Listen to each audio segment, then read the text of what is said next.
Yo, what is going on, everybody? It's your boy Zave, and today, as you guys can see from the title, or for the reason why you guys clicked on the video, this is my Call of Duty Black Ops Cold War Alpha review, and yeah, let's get straight into it. Right before anything, guys, thank you guys for all support while I've been inactive, and yeah, so this gameplay that you guys are seeing on the screen is a satellite kill confirmed 35 kill game. I think I did pretty well. I have pretty shitty PS4 storage, so I was only able to save down a couple games that I had. But from the games that I did save down, this was the best one. I did drop multiple 40 bombs and 50 bombs, but I did not fucking record those. I don't mean to sound like fucking Flight Reacts over here, but I literally don't have enough PS4 storage. I'm not going to be like, oh yeah, I went 50-0, but the cameras weren't on, because I didn't even go 50-0. I went like 50-20 in a couple hardpoint games. But anyhow, that you guys aren't here to listen to me talk about my KD ratio. You guys are here to listen to me talk about the overall review of the game. So yeah. Anyways, I gotta say the first thing that hits my mind with this game is it's definitely a different feel between Modern Warfare and this. Like Modern Warfare, the time to kill, the mobility. What I mean by mobility is like tactical sprint. The jumping, like you can jump swing so much better. You can jolt back, you can backpedal, you can move around a lot more, and the sliding mechanics are definitely a lot different. I feel like the sliding mechanics are a lot more slower. Like it's like what you guys can see me slide. When you slide in Modern Warfare, it's boom, boom, and you just get right back up on your feet. This game, you kind of do that, but as you're getting ready to get back up on your feet, it's kind of like you literally are like actually getting up, like as if you just got fucking tackled by like, I don't know, like Saquon Barkley. Even though Saquon Barkley is not a linebacker, but still getting tackled by him would not be fun. But still, it's like you're getting tackled like really fucking hard by a linebacker here, and then you're getting back up on your feet. Like it's definitely a whole lot different than how it usually is, or how it was rather. And the no tactical sprint is definitely kind of hard. And sprinting in general, I feel like is just reduced. Like I mean, yeah, you're running, but like you literally gotta hold the absolute shit out of your fucking joystick just to sprint. It's ridiculous. I feel like they did a lot more. It's a lot less movement, a lot more gunplay, which I can get behind it in a way, but not completely. I'd rather have more like movement and gunplay, like an equal version of it, in my opinion. That's just me personally. But nonetheless, I feel like the gameplay is smooth, and it gives me like a BO4 type of vibe.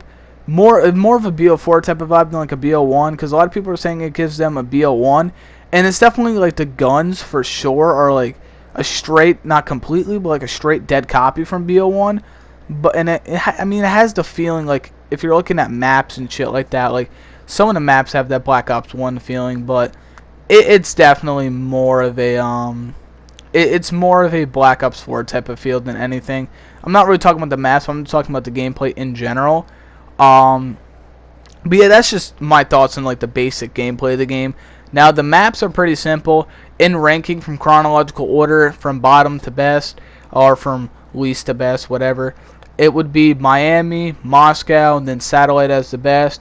Now Miami, the reason why I put it at number 3 is because there's so many buildings, plus the map is like atrociously massive. Like bro, like how can you even say that map is not big? Like for a 6v6, the map is just giant, man. I feel like you have more room to do anything in than like you have more room to run around rather than to shoot, and that's just like not the fun part about it. And too many snipers just sitting in windows, and too many people sitting behind like fucking beds and shit, planting C4s. So like you walk in, boom, there goes like you're going right down the fucking chute, man. Moscow's okay. It's not that large. It's more of like a smaller. I would definitely say it's more of a smaller size map. But I mean, Moscow was just kind of annoying as well because there's a lot of building camping, especially where if you were playing domination, where B would be located, everybody and their mother was there. Like one person was on the escalator, one person was on the stairs, one person's in the hallways. Like it's just such a brutal map. I don't know. I didn't enjoy myself playing Moscow, but I had okay games there, I would say. And Satellite definitely takes the cake for the best map because, like, dude, if you say Satellite sucks, man, you're crazy. Because, yeah, don't get me wrong, the snipers in the dunes, because they did make the snipers overpowered, which I'll get to that in a moment. The snipers in the dunes is definitely annoying, but you have nowhere to hide. Like, if you pull in a chopper gunner, which I've pulled in a few of those today, or not today rather, more like Saturday, Friday, because I only put in 11 hours. I didn't play it all Sunday. But when I put in time and actually got myself to chopper gunner, which all the chopper gunners I got were in satellite, so it's pretty easy for me to tell like how easy it is to do anything there. When I called in all my chopper gunners, man, every single time I called them in, I was dropping big kills. Like, it's such an open map. There's nowhere to hide. You know, you can't hide in a building. You can hide behind stuff like if you're trying to directly shoot at somebody. But if you're in a chopper gunner or if you're using any type of shit like that, dude, you're murking. Like, you're dropping kills. You're dropping big kills. And that's a good thing to hear. That's why I actually enjoyed this map a lot more than the other two. But my overall opinion on the maps is they're solid, but it's just like Miami definitely isn't solid. Like, when that game comes out, when Miami's in the game, I'm just going to be like, oh, fuck, I got to back out and leave. It's definitely one of those maps. Like, it's definitely like a fucking, it's like Tausig Backlot for me. There's so many maps I can rant about from MW. Like, that, it's just ridiculous with MW's maps, but that's not the point of the video. Score streaks, did touch upon that a second ago, talking about how I did call in chopper gunners, but dude, it takes so much more work to call in a chopper gunner than anything now. Dropping a 10-player kill streak in MW or in any other game with actual kill streaks, not score streaks, light work, man. 10-player kill streak, easy, merciless. Boom, snap your fingers, you got it. At least if you're not bad at the game. But the score streaks, they made it a little bit more difficult, but a little bit more easy as well. What they made easy about it is the fact that if I die for, say, at 790 and I'm getting close to calling in a spy plane, and I just get one more kill or just get 10 more score, boom, I can call in my spy plane. So your score streaks save. Like, it saves all your scores so you have nothing to worry about, which I guess is good.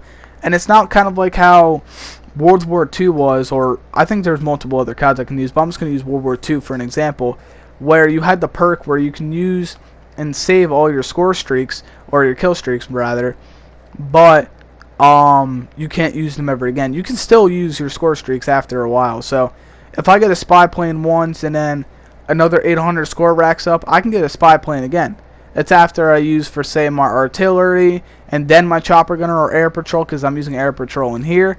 So it's after I would use those two, and then it just resets, which I guess is cool, but still, man, I feel like score streaks really shouldn't be implemented over kill streaks. I feel like kill streaks should be an option as well.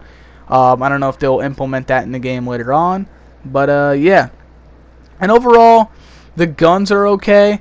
I definitely gotta say my go-to the entire beta was either the AK-74U or the Krig. I did try out sniping.